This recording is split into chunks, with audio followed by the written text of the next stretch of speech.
नमस्कार दोस्तों, स्वागत है आपका मेरे चैनल में। हम बात कर रहे हैं मुख्यमंत्री और उनकी मंत्रिपरिषद की, chief minister and council of minister की। इसमें हम अपने इस टॉपिक में हम देखेंगे चीफ मिनिस्टर एंड उनके काउंसिल मिनिस्टर के रोल, पावर एंड फंक्शनों के बारे में देखते हैं। तो चलिए वीडियो को शुरू करते हैं।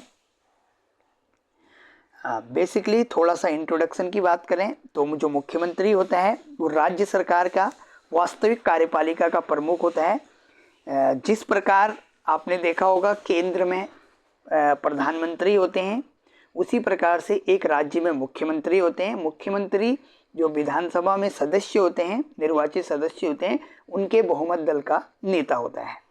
उसी प्रकार से केंद्र में जिस तरीके की राष्ट्रपति की भूमिका होती है, वैसी राज्य में एक राज्यपाल की भी भूमिका होती है। उसी प्रकार से जैसे एक प्रकार से हमारे भारत में एक लोकतांत्रिक देश में जिस तरीके से राष्ट्रपति एक संवैधानिक प्रमुख के रूप में एक नाम मात्र का प्रमुख होता है, उसी प्रकार से राज्य में राज्यपाल एक नाम मात्र का प्रमुख होता है।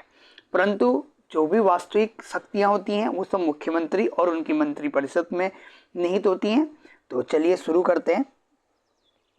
तो यदि हम थोड़ा सा अपने कॉन्स्टिट्यूशनल बैकग्राउंड की बात करें एंड संवैधानिक प्रोविजंस की बात करें, तो जो आपकी जो भी मुख्यमंत्री और उनकी जो मुख्यमंत्री की जो मंत्रिपरिषद है उससे रिलेटेड जो हम कॉन्स्टिट्यूशनल प्रोविजन की बात करें तो इनका जो वो है वो आर्टिकल 163, 164 और 167 में है।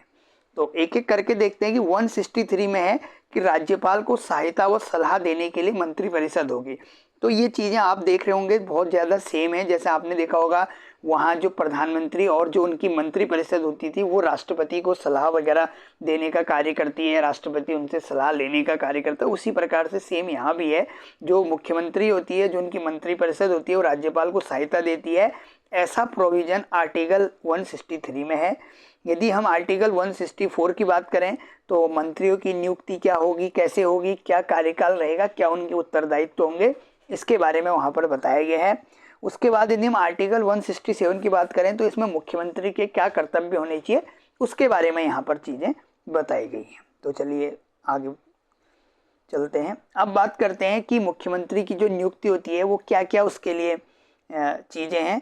देखो बेसिकली जो मुख्यमंत्री का जो अपॉइंटमेंट होता है वो गवर्नर करता है, यानी कि राज्य का जो राज्यपाल है वो मुख्यमंत्री को अपॉइंट करता है। उसके बाद जो सामान्यतः जैसे मैंने आपको अभी थोड़ी देर पहले बताया था कि विधानसभा में बहुमत दल के नेता, वैसे लोकसभा में बहुमत दल के नेता प्रधानमंत्री और विधानसभा बहुमत दल का नेता मुख्यमंत्री बनता है। तो राज्यपाल द्वारा नियुक्त किया जाता है। सामान्यतः विधानसभा में बहुमत दल का नेता होता है। यदि बहुमत स्पष्ट ना हो तो राज्यपाल ऐसे व्यक्ति को नियुक्त कर सकता है जो बाद में बहुमत सिद्ध कर सके। मतलब यहाँ पर भी वही चीज़ है। देखो 6 महीने तक, जैसे कई बार क्या होता है कि आपने देखा होगा जो हमारी जो लोकतांत्रिक प्रक्रिया है ये पार्टी बेस्ड सिस्टम है इसमें। तो यदि कोई मतलब ऐसी पार्टी होती है वो बहुमत का आंकड़ा नहीं छू पाती है, जैसे यदि मैं एक एग्जाम्पल फॉर के लिए उत्तराखंड की बात करूं, जैसे उत्तराखंड में 70 विधानसभा सीटें हैं तो 70 में से 36 जो सीटें हैं वो एक प्रकार से बहुमत के लिए चाहिए। यदि बाई चांस कोई 2 पार्टी हैं या 2-3 पार्टी हैं, किसी के पास भी 36 का आंकड़ा नहीं है और वो 36 का जो आंकड़ा है उसको नहीं छू सकते, तो राज्यपाल ऐसा कर सकता है। तो किसी उसमें से जिनको उसकी संभावना लगती है कि ये बहुमत सिद्ध कर सकता है, तो यदि वो किसी ऐसी पार्टी के को आमंत्रित करते हैं कि आप बहुमत सिद्ध करो, और लेकिन वो व्यक्ति विधानसभा का सदस्य नहीं है लेकिन वो बहुमत सिद्ध कर सकता है, तो उसके लिए ये कंडीशन होती है कि उसको 6 महीने के अंदर कहीं से चुनाव जीतना पड़ेगा, यानी कि उसको विधानसभा का सदस्य होना जरूरी है। तो या तो विधानसभा सदस्य है तो बहुमत सिद्ध करेगा तो मुख्यमंत्री बन जाएगा, या राज्यपाल किसी को नियुक्त करेंगे और वो 6 महीने में विधानसभा का सदस्य भी निर्वाचित होके मतलब दिखेगा। तो इस तरीके की चीजें होती हैं। तो ये होता है मुख्यमंत्री की नियुक्ति के बारे में। अब चलते हैं आगे। कार्यकाल की बात करें, बेसिकली जो चीफ मिनिस्टर का जो कार्यकाल होता है, वैसे जो हमारी विधानसभा वगैरह इनका जो कार्यकाल होता है वो 5 साल का होता है। लेकिन ये सब चीज़ें मैंने क्या बोला कि नियुक्ति राज्यपाल करता है, तो ये राज्यपाल के इच्छा पद पर धारण करते हैं, क्योंकि वो जब तक बहुमत सिद्ध कर पाएगा तब तक उस पद पर बना रह सकता है। यदि जिस दिन उससे बहुमत चले गया तो वो खुद ही मतलब यानी कि राज्यपाल जब तक चाहे तब तक उसको मुख्यमंत्री रख सकता है। लेकिन उसके पीछे कंडीशन यही होती है, क्योंकि भाई लोकतांत्रिक प्रक्रिया है, विधानसभा के सदस्य हैं, विधानसभा सदस्यों ने अपना एक नेता चुना है। यदि वो विधानसभा के जो सदस्य हैं उस व्यक्ति को अपना बहुमत नहीं देते हैं तो स्वतः ही वो व्यक्ति मुख्यमंत्री पद से हट जाएगा। तो वहाँ पर राष्ट्रपति जो राज्यपाल है वो किसी दूसरे व्यक्ति को बहुमत सिद्ध करने के लिए यह नियुक्ति करेंगे और फिर वो बहुमत सिद्ध उस चीज को करेगा।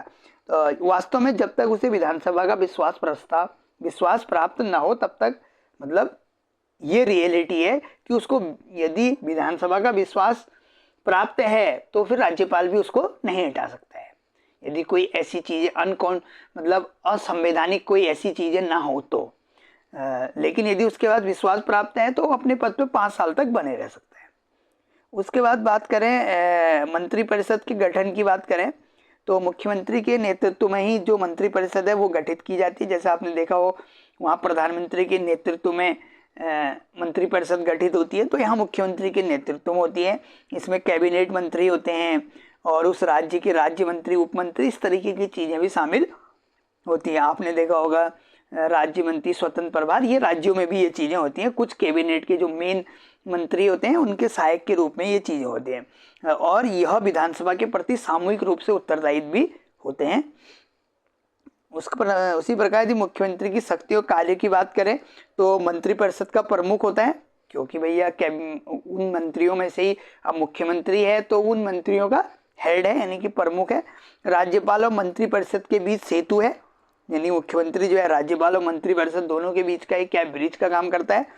मंत्रियों की नियुक्ति में राज्यपाल को सलाह देता है, कौन सी मंत्री की नियुक्ति करनी है इसके लिए राज्यपाल को सलाह देता है और राज्यपाल ही उन मंत्रियों की नियुक्ति भी करते हैं। आपने देखा होगा विधानसभा का नेता है, नीतियों के निर्माण प्रशासन में भी मुख्य भूमिका निभाता है। तो सेम है चीजें, बस राज्य एक छोटे स्तर का होता है कि देश पूरे राज्यों का संघ जो है वो हमारा देश होता है, तो इस तरीके की चीजें होती हैं। तो लेकिन पावर वगैरह एक राज्य के लिए मुख्यमंत्री की बहुत ज़्यादा होती है।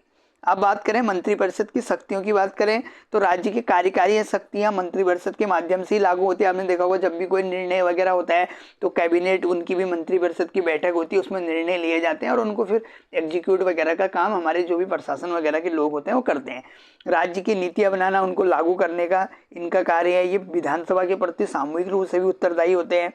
तो ये चीज़ें थी। अब बात करते हैं मुख्यमंत्री और राज्यपाल के बीच का संबंध क्या होता है। अधिकांश मामलों में मुख्यमंत्री राज्यपाल को सलाह देता है। राज्यपाल विवेकाधीन विषयों को छोड़कर मुख्यमंत्री और मंत्रिपरिषद की सलाह पर कार्य करते हैं। आपने देखा होगा कि जो जिस तरीके से प्रधानमंत्री और उनकी जो मंत्रिपरिषद है वो कुछ सलाह वगैरह राष्ट्रपति को देते हैं, तो राष्ट्रपति जनरली उन्हीं चीज़ों पे कार्य करता है, क्योंकि लोकतांत्रिक प्रक्रिया से चुने हुए व्यक्तियों की जो वैल्यू होती है वो ज़्यादा होती है। तो उसी प्रकार आपने देखा होगा राज्यपाल को नियुक्त किया जाता है, वहाँ राष्ट्रपति का अप्रत्यक्ष रूप से चुनाव होता है, हमारे ही लोग उनको देते हैं, लेकिन उनके पास पावर वो नहीं होती है, क्योंकि एक डायरेक्ट चुन के जनता के बीच से, लोकतांत्रिक प्रक्रिया में जनता के बीच से चुना हुआ व्यक्ति के पास पावर ज़्यादा होती है, क्योंकि उतने सारे लोगों का, अब एक प्रधानमंत्री है उसको पूरे भारत के जितने भी हमारे सांसद हैं, एक सांसद का जितना भी मतलब उस इलाके का जो वोट होता है, इसका मतलब वो पावर सब किसके पास चलेगी, प्रधानमंत्री के पास चलेगी।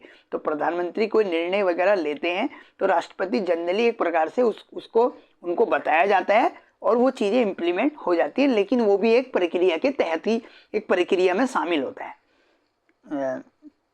तो वैसे ही मुख्यमंत्री और राज्यपाल के बीच भी संबंध है। तो मंत्रिपरिषद और मुख्यमंत्री राज्यपाल को सलाह देते हैं, राज्यपाल अपनी चीज़ों को फिर उस चीज़ में जो भी ऑर्डर वगैरह जो भी चीज़ें करनी होती हैं उसमें कर सकते हैं। लेकिन ये सलाह वगैरह लेने का काम भी उनका क्योंकि मुख्यमंत्री और उनकी मंत्रिपरिषद से है, क्योंकि वो डायरेक्ट जो है ये लोग जो भी हमारे मतलब नेता वगैरह होते हैं, जो भी मुख्यमंत्री वगैरह होते हैं, ये डायरेक्ट जनता से चुन के आते हैं, तो जनता के बीच की बात इनको पता होती है। राज्यपाल ने कोई ऐसी चीज़ कर दी जो कुछ ऐसी चीज़ हो कि मतलब लगे कि यार ये हित में नहीं है, तो उसमें इसीलिए वो सलाह और ये लेने का काम भी मंत्रिपरिषद से करते हैं राज्यपाल। तो यदि सामूहिक उत्तरदायित्व की बात करें तो इसमें क्या होता है, मंत्रिपरिषद विधानसभा के प्रति सामूहिक रूप से उत्तरदायी होती है। यदि अविश्वास प्रस्ताव पारित होता है तो सभी मंत्रियों को त्यागपत्र देना पड़ता है। ये बात प्रधानमंत्री और उनकी मंत्रिपरिषद में भी चीजें थी। यदि अविश्वास प्रस्ताव पारित हो जाता है कि मतलब कोई किसी के पास भी बहुमत सिद्ध नहीं होता है, तो उस कंडीशन में क्या होगा, मुख्यमंत्री नहीं रहेगा तो मंत्रिपरिषद भी डिसॉल्व वगैरह हो जाएगी, भंग हो जाएगी।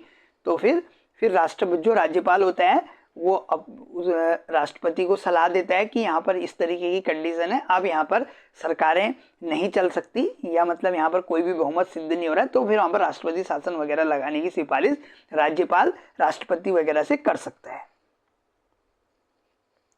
महत्वपूर्ण फैक्ट्स की बात करें तो मुख्यमंत्री राज्य का वास्तविक प्रमुख होता है।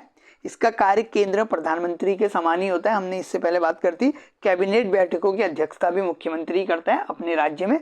तो ये थे महत्वपूर्ण फैक्ट। यदि हम निष्कर्ष की बात करें तो मुख्यमंत्री राज्य प्रशासन की आधारशिला होता है। राज्य सरकार की सफलता असफलता का काफी हद तक उसके नेतृत्व और दृष्टिकोण पर निर्भर करता है।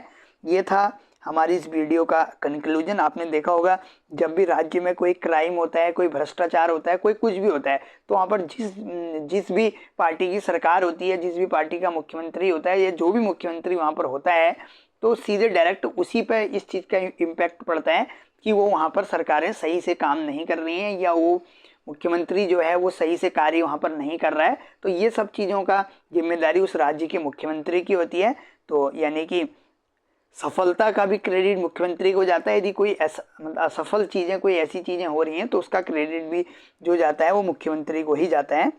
तो ये था हमारा मुख्यमंत्री और उनकी मंत्रिपरिषद से रिलेटेड वीडियो। कुछ यहाँ पर क्विज वगैरह हैं, इनको आप देख सकते हैं। ये हमने दिए हैं कि कौन सा आर्टिकल अपॉइंटमेंट के लिए है, और कैसे मंत्रिपरिषद का गठन होता है, किस तरीके से कलेक्टिव रिस्पॉन्सिबिलिटी वगैरह होती है, under which article and CM duties define करना है। तो ये एक क्विज टाइप का है जो कि आपको एग्जाम वगैरह में मदद करेगा। तो होप सो सभी को ये जानकारी अच्छी लगी होगी। वीडियो को लाइक करें एंड शेयर करें। तब तक के लिए धन्यवाद।